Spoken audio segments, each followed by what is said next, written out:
നമസ്കാരം. നെതന്യാഹുവിനെതിരെ ഇറാന്റെ തീമഴ. ഖമേനിയുടെ മകനെ വധിക്കുവാൻ മിസൈൽ ആക്രമണം. ഇറാൻ ഇസ്രായേൽ യുദ്ധം പുതിയ തലത്തിലേക്ക് എത്തുന്നു. പിതാവായിട്ടുള്ള ആയത്തുള്ള അലി ഖമേനിയുടെ ചോരയ്ക്ക്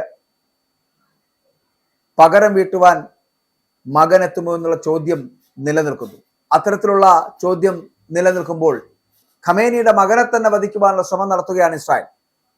ഖമേനിയുടെ മകനെ വേട്ടയാടി ഇസ്രായേലിന്റെ തേരോട്ടം നടക്കുന്നു. വേട്ടയാടി വധിക്കുക എന്നത് തന്നെയാണ് ലക്ഷ്യമെന്ന് നെതന്യാഹു പറയുന്നു. ആയത്തുള്ള അലി ഖമേനിയുടെ മകനായിട്ടുള്ള മുജ്തബ ഖമേനിക്ക് യുദ്ധത്തിൽ പരിക്കേറ്റതായിട്ടുള്ള വെളിപ്പെടുത്തലുകൾ വരുമ്പോൾ തന്നെയാണ് ഇസ്രായേൽ വേട്ടയാടുമെന്നുള്ള കൃത്യമായിട്ടുള്ള സൂചനകൾ നെതന്യാഹു നൽകുന്നത്.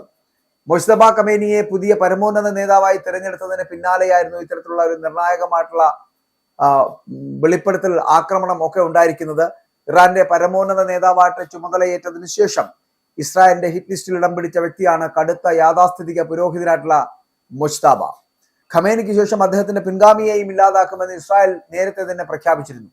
ഇറാൻ സ്റ്റേറ്റ് ടിവിയിൽ അദ്ദേഹത്തിന്റെ സ്ഥാനാരോഹണത്തെക്കുറിച്ചുള്ള ഒരു റിപ്പോർട്ടിലാണ് മുജ്തബയ്ക്ക് യുദ്ധത്തിൽ പരിക്കേറ്റതായിട്ടുള്ള പരാമർശങ്ങൾ ഉണ്ടായിരിക്കുന്നത്. നിലവിലെ സംഘർഷത്തെ റമദാൻ യുദ്ധമെന്നാണ് ഇറാനിയൻ മാധ്യമങ്ങൾ വിശേഷിപ്പിക്കുന്നത്. ഈ യുദ്ധത്തിൽ ശത്രുക്കൾ കാരണമാണ് അദ്ദേഹത്തിന് പരിക്കേറ്റത് എന്നുള്ള വാർത്ത കൃത്യമായി വിശേഷിപ്പിക്കുകയും ചെയ്യുന്നുണ്ട്. എങ്ങനെയാണ് പരിക്കേറ്റത് എന്നതിനെ കുറിച്ച് ഒരു വ്യക്തത വരുന്നില്ല. പക്ഷേ വ്യത്യസ്തമായിട്ടുള്ള വിവരങ്ങളാണ് വരുന്നത് എന്നുള്ളതാണ്. എന്തായാലും ഒരു കാര്യം ഉറപ്പാണ്, യുദ്ധം ആരംഭിച്ചതിന് ശേഷം മുജ്തബയെ പൊതുവേദികളിൽ കണ്ടിട്ടില്ല. അദ്ദേഹം ഇംഗ്ലീഷ് ഭാഷയിൽ പ്രാവീണ്യമുള്ള ആളാണ് എന്ന് മനഃശാസ്ത്രത്തിന്റെ കോഴ്സുകളൊക്കെ പൂർത്തിയാക്കിയിട്ടുണ്ട് എന്നുള്ള റിപ്പോർട്ടുകൾ വരുമ്പോഴും ആധുനിക സാങ്കേതിക വിദ്യകൾ, സൈനിക ശാസ്ത്രം, സുരക്ഷാ വിഷയങ്ങൾ, കൂടാതെ രാഷ്ട്രീയ തത്വങ്ങൾ, ഒപ്പം തന്നെ രാജ്യത്തിന്റെ ഭരണപരമായിട്ടുള്ള ആവശ്യകതകൾ ഒക്കെ ഇദ്ദേഹത്തിന് അറിവുള്ളതാണ്. എങ്കിൽ കൂടിയും അദ്ദേഹത്തിനെ കുറിച്ചൊരു ധാരണ ഇപ്പോൾ ലഭിക്കുന്നില്ല. ഏത് തരത്തിലുള്ള ആക്രമണമാണ് നടന്നിരിക്കുന്നത് എന്നതിനെ കുറിച്ചുള്ള വ്യക്തതയില്ല. മുജ്തബയെ വധിക്കുവാനുള്ള ശ്രമം ഇസ്രായേൽ നടത്തിയെന്നുള്ള കാര്യത്തിൽ തർക്കമില്ല. പക്ഷേ അതേസമയം മുജ്തബയ്ക്കെതിരെ നടത്തുന്ന ഇത്തരത്തിലുള്ള ആക്രമണങ്ങളെ അപലപിച്ചുകൊണ്ട് ഇറാൻ മിസൈൽ വർഷം ആരംഭിച്ചുകൊണ്ട് നെതന്യാഹുവിനെ വധിക്കുക എന്നത് തന്നെയാണ് ഇറാന്റെ മുമ്പിലെ ആകെയുള്ള ഒരേ ഒരു ലക്ഷ്യം എന്ന് പറയപ്പെടുന്നത്. ഇവിടെ പിതാവിൽ നിന്ന് മകനിലേക്ക് അധികാരം കൈമാറുന്നതിനെ അനുകൂലിക്കുന്നില്ല ഇറാനിലെ ഷിയ മുസ്ലിം പുരോഹിത സമൂഹം. ഉന്നത റാങ്കിലുള്ള ഒരു പുരോഹിതനല്ല മുജ്തബ എന്നാണ് അവർ പറയപ്പെടുന്നത്. അദ്ദേഹം ഇതുവരെ ഒരു ഔദ്യോഗിക പദവിയും വഹിച്ചിട്ടില്ല. ഭരണകൂടത്തിൽ ഇതുവരെ ഔദ്യോഗികമായുള്ള ഒരു പങ്കും അദ്ദേഹത്തിന് ഉണ്ടായിരുന്നില്ല എന്നാണ് പറയപ്പെടുന്നത്. 1979 ഇറാനിയൻ വിപ്ലവത്തിന് മുമ്പ് അമേരിക്കയുടെ പിന്തുണയോടെ ഭരിച്ചിരുന്ന ഷായുടെ രാജഭരണത്തിന് സമാനമായിട്ട് ഇത് മാറുമെന്ന് ഭയന്നതുകൊണ്ടാണ് മകന്റെ സ്ഥാനാർത്ഥിത്വത്തോട് അദ്ദേഹത്തിന്റെ പിതാവ് എതിർപ്പ് പ്രകടിപ്പിച്ചത് എന്നാണ് പറയപ്പെടുന്നത്. ഇറാനിലെ പരമോന്നത നേതാവായി തിരഞ്ഞെടുക്കപ്പെട്ടതോടെ പിതാവിനെ വധിച്ചതിന് പ്രതികാരം ചെയ്യുവാൻ അദ്ദേഹം ശ്രമിക്കുമെന്നൊരു ഇറാൻ വിദഗ്ധനടക്കം ഇത് അഭിപ്രായപ്പെടുന്നുണ്ട്. കാരണം അലി ഖമേനിയുടെ ഓരോ പിൻഗാമിയെയും തങ്ങൾ വേട്ടയാടുമെന്നുള്ള ഇസ്രായേൽ സൈന്യത്തിന്റെ മുന്നറിയിപ്പ് അത് നേരത്തെ തന്നെ ഉണ്ടായിട്ടുണ്ട്. അതുകൊണ്ട് തന്നെ തിരിച്ചടി വളരെ ശക്തമായി നൽകേണ്ടതുണ്ട് എന്നുള്ള ഒരു പ്രഖ്യാപിത നയത്തിലേക്ക് ഇറാനും ചെല്ലുകയാണ്. അതുകൊണ്ട് തന്നെ ഇറാനിലെ പരമോന്നത നേതാവായി തിരഞ്ഞെടുക്കപ്പെട്ട മുജ്തബ ഖമേനി എന്ന് പറയപ്പെടുന്നത് പിതാവിനെ വധിച്ചതിനുള്ള പ്രതികാരം ചെയ്യുമെന്ന് തന്നെയാണ് അറിയാൻ കഴിയുന്നത്. നെതന്യാഹുവിനെ വധിക്കുക എന്നുള്ളത് ഇറാന്റെ ആത്യന്തിക ലക്ഷ്യമായി മാറുകയാണ്. ഇവിടെ ഇപ്പോൾ ഇറാനിലെ ഇസ്ലാമിക ഭരണ സംവിധാനത്തിനനുസരിച്ചിട്ട് അവിടെ പരമോന്നത നേതാവ് കാര്യമായ രാഷ്ട്രീയ അധികാരം കൈയാളുന്ന ഒരു മുതിർന്ന നേതാവ് ആയിരിക്കണം എന്നുള്ളതാണ്. ഖമേനി ഇതുവരെ ഒരു ഉന്നത രാഷ്ട്രീയ പദവികളൊന്നും വഹിച്ചിട്ടില്ല എങ്കിലും ഷിയ മതവിശ്വാസികളുടെ പുണ്യനഗരമായിട്ടുള്ള ഖുമിലെ ഇസ്ലാമിക് മതപഠനശാലകൾ, മതപരമായിട്ടുള്ള യാഥാസ്ഥിതികർക്ക് കീഴിൽ അദ്ദേഹം പഠനം നടത്തിയിട്ടുണ്ട് എന്നുള്ള കാര്യത്തിൽ തർക്കമില്ല. മുജ്തബ ഖമേനിയെ കുറിച്ച് അമേരിക്കൻ പ്രസിഡന്റ് ഡൊണാൾഡ് ട്രംപിന് പക്ഷേ അഭിപ്രായ വ്യത്യാസങ്ങൾ ഉണ്ട് എന്നുള്ളതാണ്. ഖമേനിയുടെ മകൻ സ്വീകാര്യമില്ലാത്ത വ്യക്തി എന്നായിരുന്നു ട്രംപ് പറയുന്നത്. ഇറാൻ ഇറാഖ് യുദ്ധകാലത്ത് ഇറാനിയൻ സായുധ സേനയിൽ സേവനമനുഷ്ഠിച്ച മുജ്തബ ഖമേനിക്ക് തിരശീലയ്ക്ക് പിന്നിൽ കാര്യമായിട്ടുള്ള സ്വാധീനമുണ്ട് എന്ന് വിശ്വസിക്കപ്പെടുന്നുണ്ട്.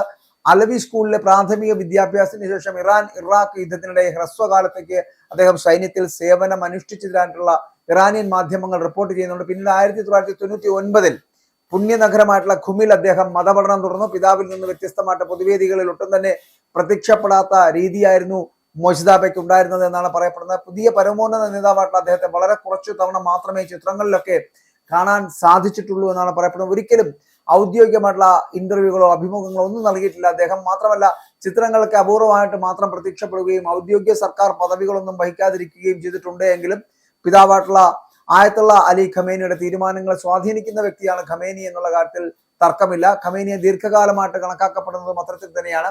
US നയതന്ത്ര രേഖകളിൽ ഇദ്ദേഹത്തെ അധികാരത്തിന്റെ നിഴൽ രൂപമെന്നും ഭരണകൂടത്തിലെ പ്രധാനികളിൽ ഒരാളെന്നും നേരത്തെ തന്നെ വിശേഷിപ്പിച്ചിട്ടുണ്ട്. വടക്കൻ ലണ്ടനിലെ ആഡംബര സ്വത്തുക്കൾ, UK, സ്വിറ്റ്സർലൻഡ്, UAE, ലിച്ചൻസ്റ്റീൻ എന്നിവിടങ്ങളിലെ ബാങ്ക് അക്കൗണ്ടുകൾ എന്നിവ ഇദ്ദേഹത്തിന് സ്വന്തമായിട്ടുണ്ട് എന്നാണ് പറയപ്പെടുന്നത്. അപ്പോൾ ഇങ്ങനെ ഇറാൻ ഒരു പുതിയ പരമോന്നത നേതാവിനെ ഉണ്ടാക്കിയെടുത്ത് ആയത്തുള്ള അലി ഖമേനിക്ക് പകരക്കാരനായിട്ട് മുസ്തഫ ഖമേനിയെ കൊണ്ടുവരുമ്പോൾ പക്ഷെ അദ്ദേഹത്തെയും തകർക്കുക, അദ്ദേഹത്തെയും വധിക്കുക എന്ന ലക്ഷ്യത്തിലേക്ക് ഇറാൻ ചെല്ലുന്നത് ഒരിക്കലും അംഗീകരിക്കാൻ കഴിയുന്നില്ല. അതുകൊണ്ട് തന്നെയാണ് ഇറാൻ നെതന്യാഹുവിനെതിരെ ഇറാന്റെ ഭാഗത്ത് നിന്ന് തീമഴ വർഷിക്കുന്ന തരത്തിലേക്കുള്ള തിരിച്ചടികൾ നൽകുന്നത് എന്നുള്ളതാണ്. ഖമേനിയുടെ മകനെ വധിക്കുവാൻ വേണ്ടിയിട്ട് മിസൈൽ ആക്രമണം നടത്തുന്ന ഇസ്രായേലിനെതിരെ വളരെ കൃത്യമായിട്ടുള്ള രീതിയിലുള്ള തിരിച്ചടി നൽകുക എന്നുള്ളത് ഇറാന്റെ അപ്രഖ്യാപിതമായിട്ടുള്ള നയമാണ്. അതുകൊണ്ട് തന്നെ നെതന്യാഹുവിനെ അടക്കം വധിക്കുക, അതായത് ആയത്തുള്ള അലി ഖമേനിയെ കൊന്നതുപോലെ, അല്ലെങ്കിൽ ആയത്തുള്ള അലി ഖമേനിയെ കൊന്നതിനുള്ള പകരത്തിന് പകരം ചെയ്തു തീർക്കുന്നത് പോലെ ആയിരിക്കും ഇറാന്റെ ഇനിയുള്ള അങ്ങോട്ടുള്ള തിരിച്ചടി എന്ന് പറയപ്പെടുന്നത്. അതുകൊണ്ട് തന്നെയാണ് നെതന്യാഹുവിനെതിരെ വളരെ കൃത്യമായിട്ടുള്ള ബോംബ് വർഷം നടത്തുക, മിസൈൽ ആക്രമണം നടത്തുക, അങ്ങനെ ഇറാന്റെ മണ്ണിൽ നിന്നുകൊണ്ട് ഇറാൻ തീമഴ പെയ്യിക്കുന്ന കാഴ്ചയാണ് കാണാൻ കഴിയുന്നത്.